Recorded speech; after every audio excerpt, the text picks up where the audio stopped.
Built the unit. Rob Stone, 2 damn phones, Babylons can't crack the code. So it looks like I forgot to shoot an intro to this video. I'm sitting here editing and I can't find an intro for the video. So open it up like this. I'm gonna clean the transmission today. I'm also gonna get the transmission in. I believe we get a first start going. So we're gonna jump to me at my favorite car wash, clean the transmission.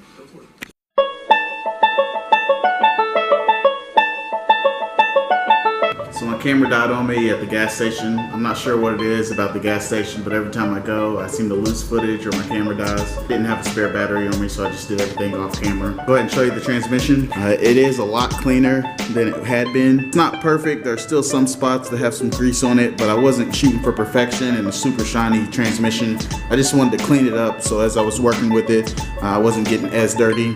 You can see the inside's a lot cleaner. Also not perfect, but a lot better than it was.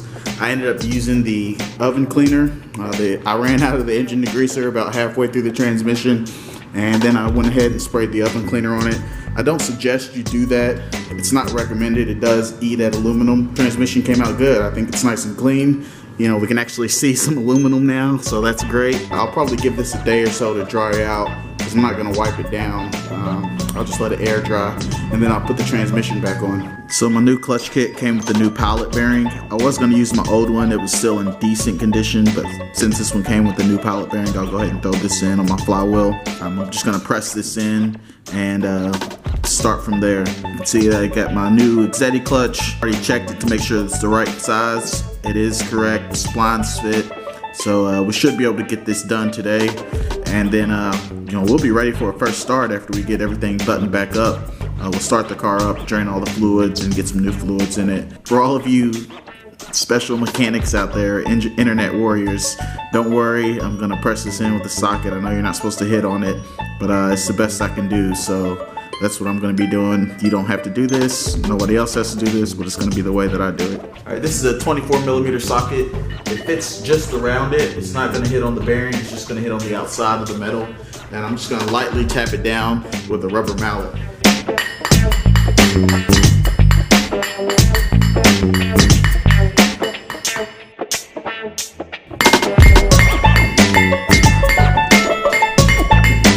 I said I was gonna use a rubber mallet, but I need a little bit more force.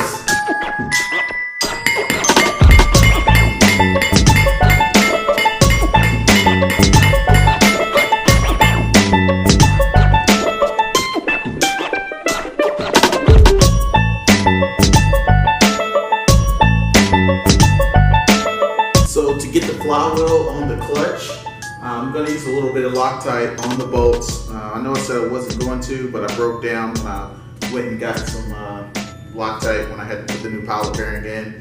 It's high temperature red Loctite, just a little bit on the threads, and that'll make sure these bolts don't go anywhere. It smells like raspberries.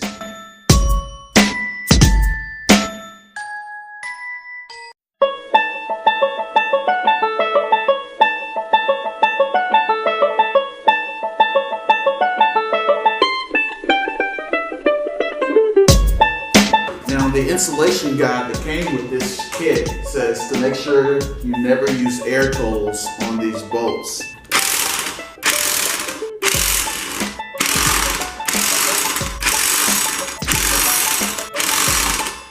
That air gun that I'm using is not an air tool, it's an impact wrench, and it's ran by electricity. So I followed the directions and I didn't use air tools. Now I can line up the pressure plate and clutch disc. This is where the clutch alignment tool comes in really handy. Before I do that, actually, I'm just gonna make sure that I wipe off the pressure plate, because I don't want any grease on that contact surface and have my clutch slipping or smoke out my clutch and ruin it. I keep a bottle of alcohol in the garage. I'm just gonna use this alcohol soaked paper towel and wipe this surface off. And that should take away anything. Alcohol's a good cleaner, especially in the garage, because it evaporates quickly.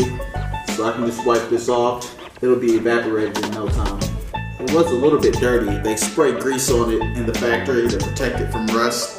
So I'm glad I did that. Look at my clutch alignment tool on my plate.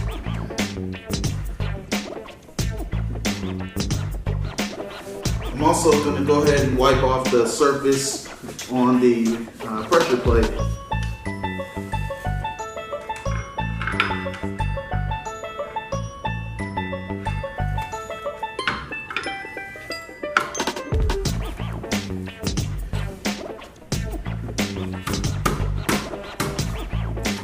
These pressure plate bolts, they get a little bit of red Loctite on here too. You only need a little bit of this. Probably doesn't mean anything to you all, but I finally broke down and got myself a creeper. Now getting under here is a breeze.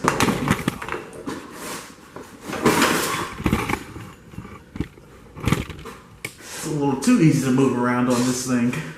Now I'm not sure if this car is missing bolts or you're just supposed to pick the points. These are 12-point bolts, but it looks like this pressure plate and this flywheel, they have room for 3 more of these pressure plate bolts. I'll have to look into that. I'm not sure if it's supposed to have 9 bolts, but I only have 6. And I only had 6 when I took it off. I think I'm just gonna leave it with 6. And in the future, if I find out that I'm missing bolts, I'll order 3 more of these 12-point bolts and get them so that I'm not running something stupid. I'm gonna go ahead, I'm gonna clean up the throwout bearing. It's not on this, but on the actual transmission, and throw in the new throwout bearing also. So I'll switch shots for you so you can see that.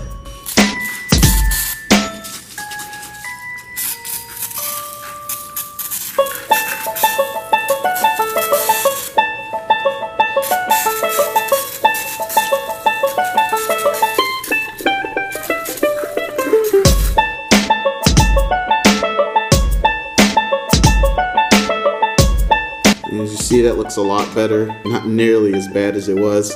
Let me just wipe this off for you and you can see what it actually looks like once it's dry. So after drying it off, it's nice and shiny. You can even see a part number on here. So these parts are dirty when they come out, you know, that's part of being inside of an engine. Just take a little extra care of them and clean them up before you put them back in. You can find a little bit more information about them and you'll see that your parts last a little bit longer. Now, the last thing I'm going to do tonight is put this Exetti grease on the spline. Since I've cleaned this today, I do want to make sure that I get some grease on this spline to keep it from rusting. So I'll use this Exetti grease that came with it, and that'll be the last thing I do tonight. And then tomorrow we'll start putting the transmission back in. Alright, I think that's good. It's nice and greased up. Very sloppy. So that'll be all for tonight, and then I'll come back tomorrow and we'll start throwing this transmission in. So it's day 2. Today we're going to be putting the transmission back in. First, there are a few errands that I want to run. I want to go grab a battery. I also want to get some transmission fluid. I have Honda manual transmission fluid on order, but for this first start, I'll just use some 10W30 weight oil. I did some reading around. It's about the same. Honda uses a hybrid 10W30 and 10W40 mix for their manual transmission fluid, so I'll just use 10W30 oil. And that'll be fine to just start the engine, and I'll drain it out again once I pull the engine. I'll take you along with me. No, I'm gonna just get a used battery, so we'll see how that goes, and then I'll make a stop at AutoZone and get a few quick things, and then come back and start putting the transmission in. So we're at the battery place. I pass this place on my way to work every day. It looks pretty sketchy, but they have used batteries for 45 bucks. So I'm not gonna record as I go in there, but I'll let you know how it goes once I get back. So I'm glad I didn't take the camera in there. It's just a little old shop with a couple of people in there. I love these type of places. You know, it's ran by 2 or 3 people. They've been doing it for umpteen years. Take good care of you.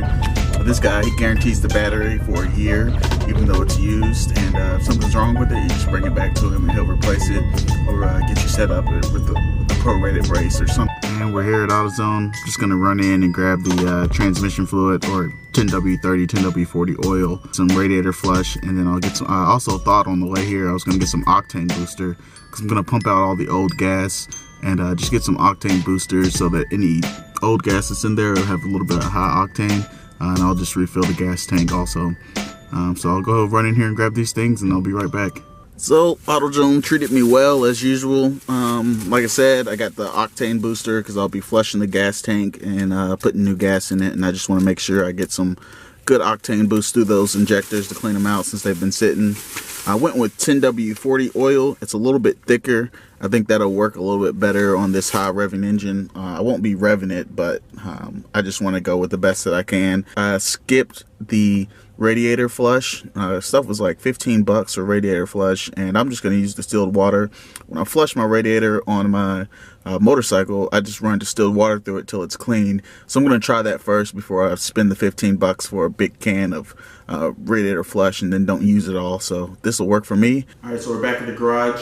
What I'm going to do is likely you'll just see a time lapse of all the work that I do. It's pretty difficult getting this transmission in and trying to film. So I'll try to take as many breaks as I can to get you all some good shots. But most likely it'll just be a time lapse and then a couple breaks in showing you what I'm doing to make sure that you can see what's going on. But at the same time, I want to get this done. The manual says that I can do it in about a few hours. I don't believe that to be the case, so we'll see what happens. I'm only a one-man team here, so I'll do the best I can to get this done in a timely manner and get the transmission in, and we'll see how it goes. So buckle up.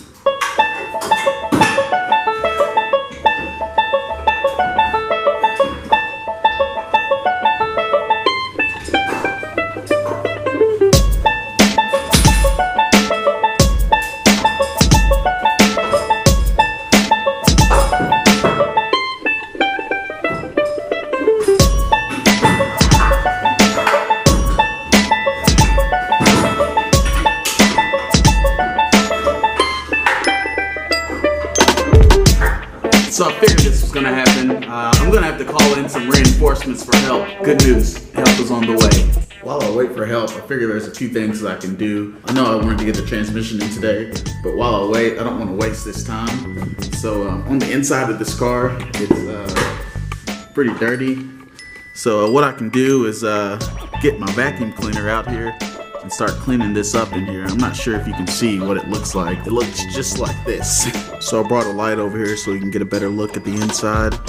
This is what it looks like now. It was sitting outside, so of course it's pretty bad, but I'm not too worried about it. I'll get it cleaned up in no time. I'll show you what it looks like after. Right here, I wiped off the dash with an Armor All pad that I had just to see if it would clean up nicely or if I would replace the dash. As you can see, it looks a lot different than the other side of the dash. You can see the difference here. So yeah, I'll get this cleaned up and I'll bring you back and show you what it looks like once I'm done. Alright, so I'm sorry I didn't record it for you, but my friend Tyler came over and helped me, and as you can see, we were able to get the transmission back in. It makes it a ton easier when you have somebody else helping you. All we did was I lifted it from the starter hole here, and also lifted it from here where the throwout shaft comes in. And then he got underneath the car and gave me some leverage here so we could slide the spline in, wiggled it around, and then I had a free hand so that I could put this bolt in to hold it in. That's all that's holding it on right now is this bolt. So I'm gonna try to tighten this up and get the rest of it done. I'll start the time lapse now so you can see me working.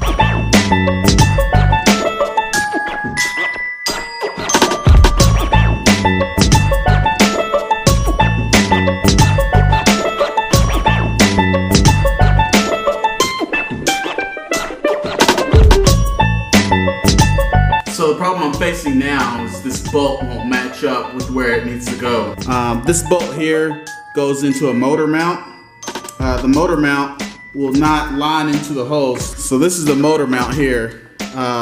It mounts at this place, and if you can see, we're probably off by about, I don't know, an inch or so. So that means the engine needs to move backwards an inch. And I don't have a great way of doing that by myself.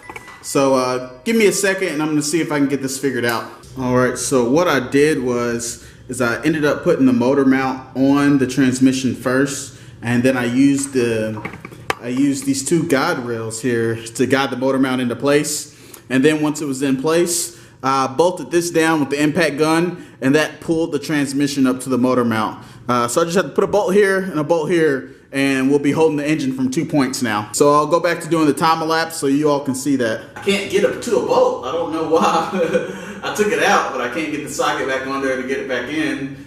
And I don't have a spanner wrench big enough to get there, so I know I had to take it out with the socket. I don't know, we'll see what happens. Whew.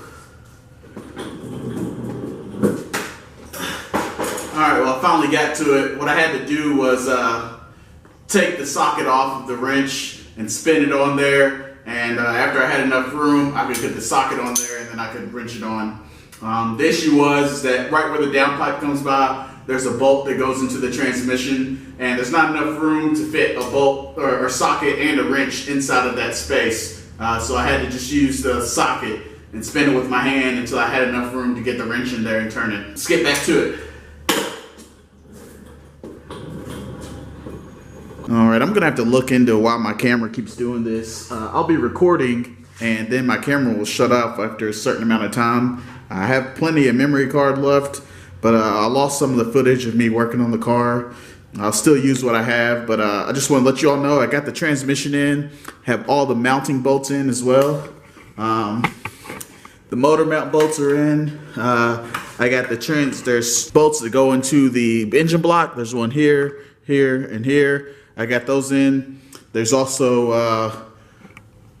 well, I don't know if you can see it from here, but this is a motor mount here, and there are 2 bolts that go into the motor mount on the underside of the car.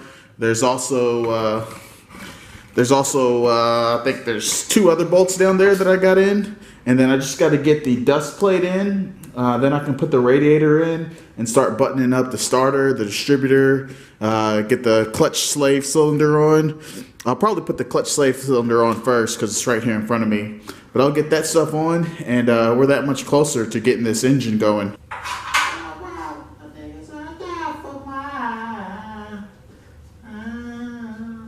This is a dust boot for the clutch slave cylinder.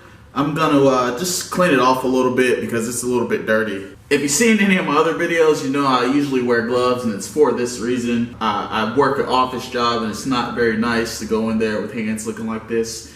Today I didn't wear gloves because I wanted to get this done pretty quickly, and the gloves just hinder your finger movement a little bit, so I didn't wear gloves, but I'm gonna spend some time scrubbing my hands tonight because I don't want to go to work like that.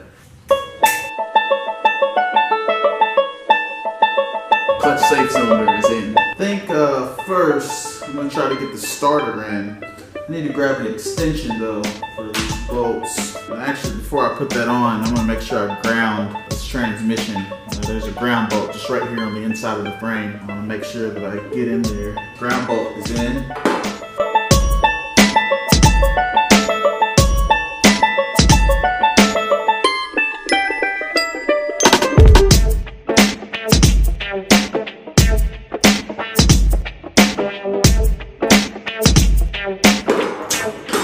Starter's in.